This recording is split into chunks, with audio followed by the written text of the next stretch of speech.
Al reflexionar sobre los horrores de la Segunda Guerra Mundial, el foco de la atención suele dirigirse a la Alemania nazi y los múltiples genocidios que llevó a cabo. Si bien esa crueldad difícilmente encuentra equivalencias, lo cierto es que no fueron el único país del eje que cometió degradantes acciones bajo la justificación de estar en guerra. Japón, el último rival de los aliados en rendirse, cuenta con un frondoso prontuario de atrocidades cometidas en el Pacífico, muchas de las cuales han quedado sepultadas por la historia debido a la distancia, a la xenofobia para con las víctimas asiáticas, o lisa y llanamente porque el olvido parece ser una política de Estado nipona. Es por eso que en este nuevo video de historia militar, queremos repasar algunas de las páginas más sombrías de la historia japonesa. Prepárate para ver y escuchar las atrocidades más violentas llevadas a cabo durante la Segunda Guerra Mundial. Como siempre, te recomendamos discreción, ya que hablaremos de casos realmente impactantes. Ahora sí, comencemos. Antes de ahondar en estos trágicos sucesos, es útil dar una breve definición de qué es crimen de guerra. Estos han sido definidos como violaciones de las leyes o costumbres de la guerra, incluyendo ataques contra civiles y combatientes no armados. Básicamente, emprender agresiones genocidas, denigrantes o excesivas con la excusa de estar en combate. Uno de los grandes documentos al respecto es la Convención de Ginebra en 1864, en la cual se preveía la definición de estos crímenes. Y es ahí donde podemos trazar una línea fatídica con lo ocurrido en la Segunda Guerra Mundial. El Imperio japonés no era un signatario de dichas convenciones. Ahora sí, hablemos puntualmente de qué tipo de horrores estamos hablando.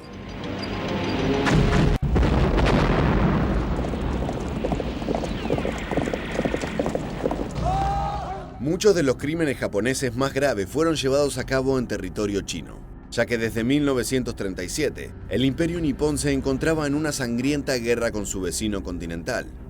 Fue en ese mismo año que las tropas imperiales lograron conquistar la ciudad de Nankín el 13 de diciembre.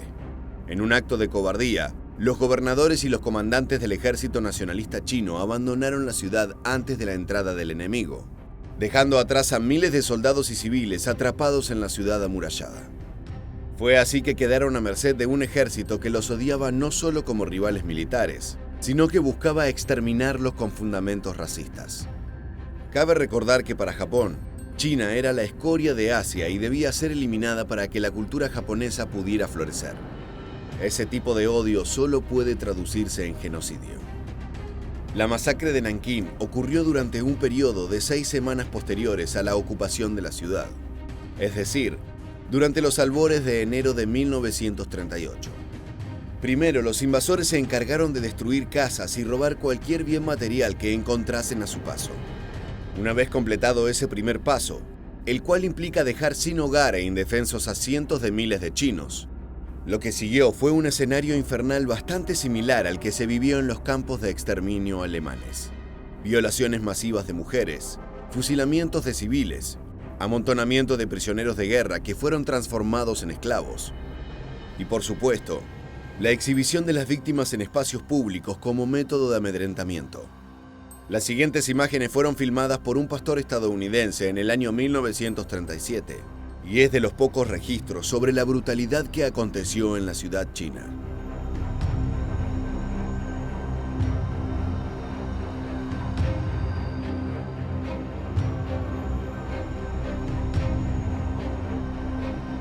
Parecen escenas tomadas del Holocausto. Se estima que murieron entre 40.000 y 300.000 chinos en un lapso de 40 días. En el peor de los casos, esto equivale a casi 7.500 fallecimientos diarios, con las tumbas abiertas y la sangre que semejante cifra implica. Lo ocurrido en esas 6 semanas dejó imágenes imborrables de una brutalidad sin precedentes. Existen fotos de soldados empalando bebés con sus bayonetas. Ese tipo de material está disponible en los archivos de investigación. Por obvios motivos, no podemos mostrar ese tipo de imágenes.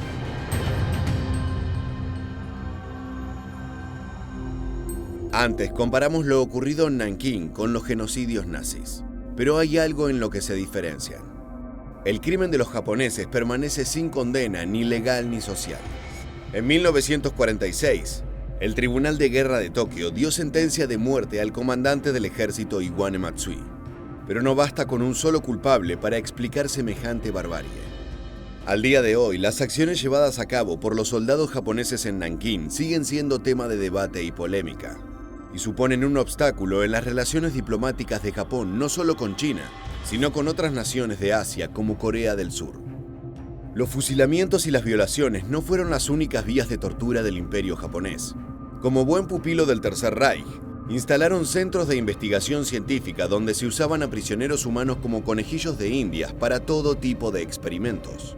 Es momento de conocer al infame Escuadrón 731, el cual llevó adelante un programa de desarrollo de armas biológicas realmente impresionante, pero con un costo humano altísimo. La Unidad 731 fue camuflada como un equipo para purificación de agua situado en el distrito de Pingfang, al noreste de la ciudad china de Harbin, ubicado dentro del territorio conquistado de Manchukuo. Su razón de ser distaba de ese fin humanista. Se trataba básicamente de las SS niponas, encargándose de la propaganda política como un emblema ideológico fuertemente relacionado al Kodoja, o partido bélico. Inicialmente actuó solo contra la propaganda comunista, pero extendió sus responsabilidades en otras direcciones, promoviendo la creencia en la supremacía racial japonesa, teorías racistas, contraespionaje, investigación, sabotaje político e infiltración en las líneas enemigas. Para ello se construyó un complejo que ocupaba 6 kilómetros cuadrados y constaba de unos 150 edificios entre prisiones, laboratorios, fábricas y almacenes donde se instalaban calderas para producir todo tipo de agentes químicos. Esas impresionantes cifras demuestran que el programa bacteriológico japonés fue el más ambicioso de entre todos los contendientes de la guerra. Nadie como el Japón imperial fue tan lejos a la hora de aplicar este tipo de armas. Fue en ese marco que el Escuadrón 731 fue responsable de numerosos proyectos de desarrollo militar, que incluyeron la creación de municiones especiales, agentes patógenos con fines ofensivos y todo tipo de armas biológicas. A partir de 1937, comenzó un proyecto médico especial con el nombre clave de Maruta, en el cual se utilizaban humanos para hacer experimentos. Los sujetos de prueba fueron secuestrados de la población de los alrededores, esas personas que eran referidas como marutas, es decir, troncos. De esa manera, los torturadores nipones dejaban en claro que sus víctimas eran como objetos inanimados a disposición de cualquier tipo de experimento. Aparte de hombres y mujeres de edad adulta, se encontraban niños, ancianos y mujeres embarazadas. Muchos años después, un soldado del Escuadrón 731 pidió perdón al pueblo chino.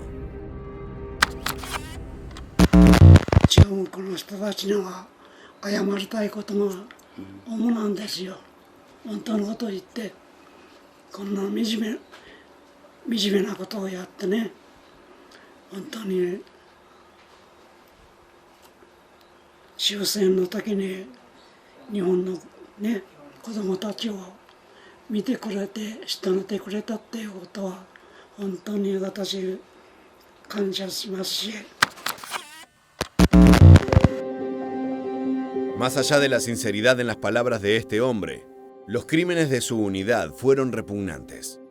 Entre las operaciones más frecuentes se encontraban las vivisecciones, es decir, la disección de sujetos vivos. Lo increíble es que se llevaban a cabo sin el uso de anestésicos sobre las víctimas, por lo que los marutas estaban totalmente conscientes cuando sentían los fríos bisturíes del Escuadrón 731 sobre su piel. Es imposible imaginarse el dolor y la desesperación vividos en las instalaciones de Harbin. Se calcula que unas 10.000 personas de origen chino, coreano, mongol y ruso fueron objeto de la experimentación militar, aunque los cálculos son confusos y difíciles de llevar a cabo debido a la falta de documentación sobre estos procedimientos ilegales e inhumanos. En las salas de experimentación, los prisioneros eran inyectados con sueros contaminados con agentes patógenos poderosos. Al mismo tiempo, para investigar las repercusiones de enfermedades de transmisión sexual sin tratamiento, prisioneros masculinos y femeninos fueron deliberadamente infectados con sífilis y gonorrea mediante violaciones sistemáticas. Uno de los casos más particulares fue la interacción de los presos con pulgas transmisoras de la peste bubónica, para analizar la viabilidad de una guerra biológica. Por supuesto, el costo humano era enorme y la gran mayoría de los sujetos de estudio fallecieron de forma dolorosa. Tal vez pienses que ante la crueldad demostrada por estos científicos, el proceso judicial fue igual de implacable. No fue el caso. Más bien ocurrió todo lo contrario. Muchos de los especialistas torturadores continuaron sus carreras en el mundo de la política, educación, negocios y medicina. Unos pocos fueron arrestados por las fuerzas soviéticas y procesados en los juicios sobre crímenes de guerra de Chabarovsk. Debido a su brutalidad, las acciones de la Unidad 731 han sido denunciadas hoy en día por las Naciones Unidas como crímenes de guerra. La violencia del Japón imperial no se limitó a las regiones conquistadas en China, sino que también alcanzó a los habitantes de múltiples países de la región, siendo Corea del Sur uno de los más afectados de todos. En otros videos de este mismo canal, hemos hablado sobre la situación crítica que vivió la prostitución durante la Segunda Guerra Mundial. En diversos puntos de Europa, se vivió un fenómeno masivo de aparición de burdeles, tanto privados como militares. En estos últimos, muchas de las meretrices eran poco más que esclavas reclutadas a la fuerza por los soldados invasores del Eje. En Asia sucedió algo semejante.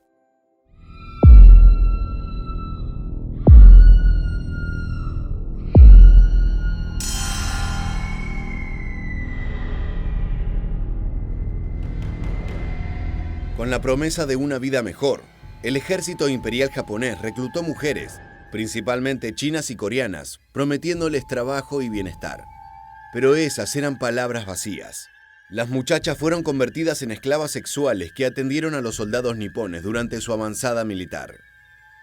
Esta práctica alcanzó cifras inimaginables durante la Segunda Guerra Mundial. La mayoría de las rehenes murieron en sórdidos prostíbulos tras sufrir todo tipo de vejaciones a manos de sus secuestradores. ¿Pero qué motivó a Japón a perpetrar un crimen de guerra tan cruento? Nuevamente tenemos que reparar en la creencia de una superioridad racial por parte de la isla. En la mente del soldado nipón, los habitantes de otras naciones asiáticas eran subhumanos que debían ser controlados y, en el peor de los casos, eliminados. Al mismo tiempo, se consideraba necesario prestar atención a las conductas sexuales de las tropas para evitar tendencias homosexuales luego de largas jornadas de combate. Esta lógica es bastante similar a la aplicada por el Tercer Reich a la hora de instalar prostíbulos militares en Polonia y Francia. Tan sistematizado estuvo este infierno, que las mujeres elegidas por las fuerzas de ocupación de Japón recibieron un nombre particular: Yanfu, palabra que significa mujer de confort. Miles de muchachas y niñas procedentes de Corea, China e incluso pequeños poblados japoneses fueron obligadas a satisfacer los impulsos sexuales de los soldados imperiales durante la contienda, y eso incluía prácticas realmente violentas, golpizas y todo tipo de perversiones. Lo que verás a continuación es un archivo único e impactante, registrado por los soldados chinos que rescataron a un grupo de mujeres de confort coreanas en septiembre de 1944.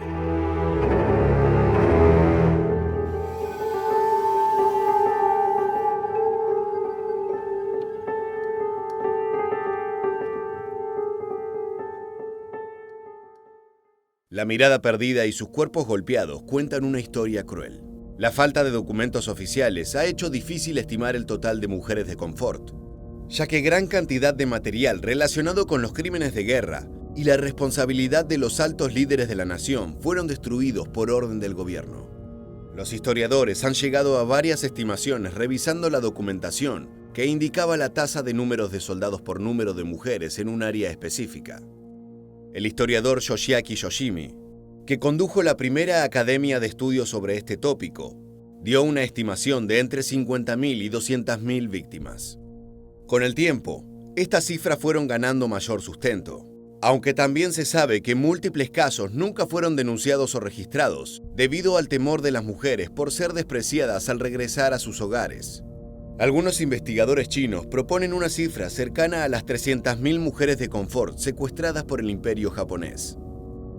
En simultáneo a la instalación de prostíbulos militarizados, las tropas niponas también construyeron campos para alojar a los prisioneros de guerra capturados durante el conflicto.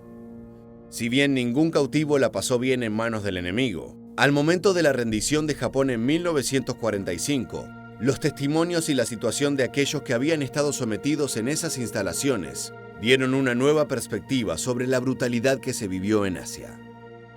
En los relatos de sobrevivientes destaca la figura del Buntai-Joe, nombre asignado a los supervisores de los campos y del resto de los captores. El trato que daban al preso consistía en palizas, amputación de miembros, inanición y falta de suministros médicos, lo que se traducía en una mortandad masiva. Los abusos, tales como los anteriores descriptos, formaban parte del día a día de todos aquellos que iban a parar a las minas de carbón del barón Mitsui o a cualquiera de las fábricas repartidas en Japón. El trabajo forzado no solo era una herramienta de producción, sino también de eliminación. Los cuerpos de los prisioneros eran llevados al límite de sus capacidades, sufriendo todo tipo de torturas que por lo general terminaban con la muerte.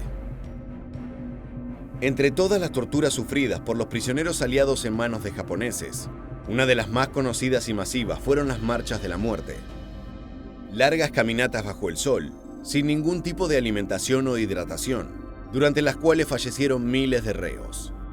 En abril de 1942, alrededor de 76.000 prisioneros de guerra y civiles de origen filipino y estadounidense marcharon a punta de rifle desde el sur de la península de Batán hasta un campo de prisioneros ubicado a 101 kilómetros. Esta tortura se caracterizó por una serie de abusos físicos y matanzas que resultaron en el fallecimiento de varios miles de prisioneros. Por lo que una vez finalizada la Segunda Guerra Mundial, lo acontecido en Batán fue catalogado como un crimen de guerra por parte de la Comisión Militar Aliada.